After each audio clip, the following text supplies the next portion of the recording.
Welcome to Med Madness, where we delve into essential medical topics to enhance your knowledge and preparation for the USMLE.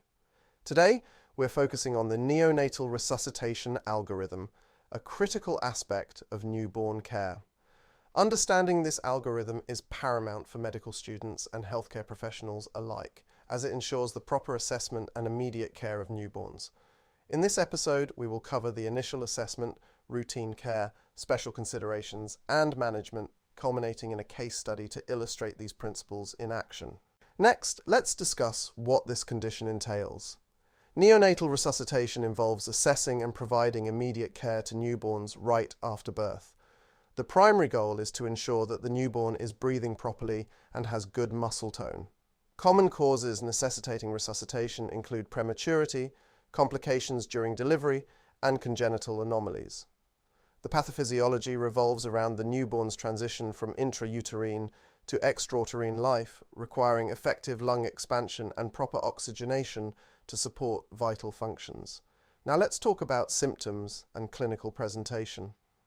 The first step in evaluating a term newborn is to assess respirations and muscle tone.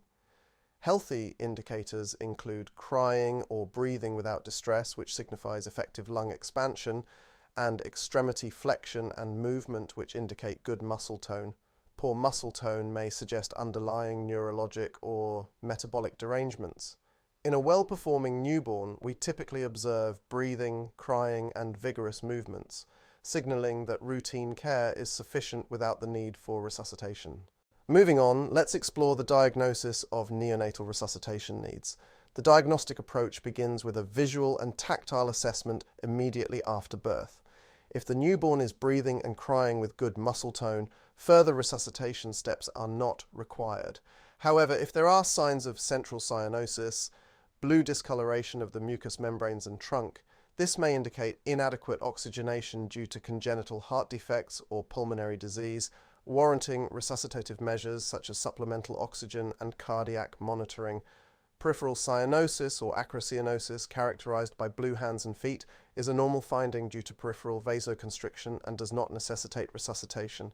Now, let's discuss management and treatment options. For healthy term newborns who do not need resuscitation, the recommended practice is to place them on the mother's chest for at least 1 hour of skin-to-skin contact. This approach provides critical warmth, preventing hypothermia in newborns who have underdeveloped thermoregulatory centers.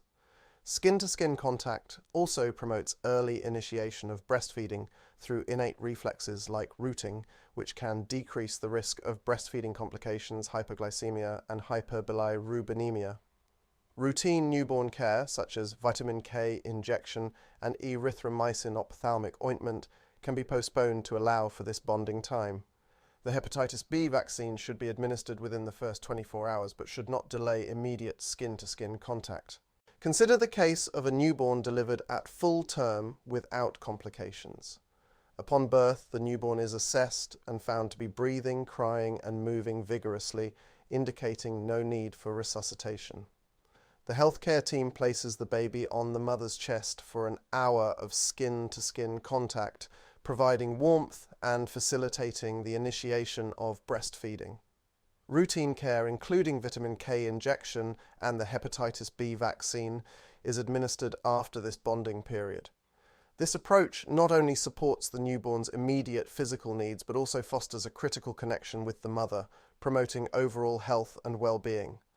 In summary, the neonatal resuscitation algorithm is a vital protocol in ensuring the health and stability of newborns immediately after birth. Early and accurate assessment combined with timely and appropriate care can significantly impact neonatal outcomes. We encourage you to engage with our pre- and post-podcast quizzes and Anki flashcards to reinforce your understanding of this topic. Thank you for tuning into Med Madness, where we continue to support your journey in medical education.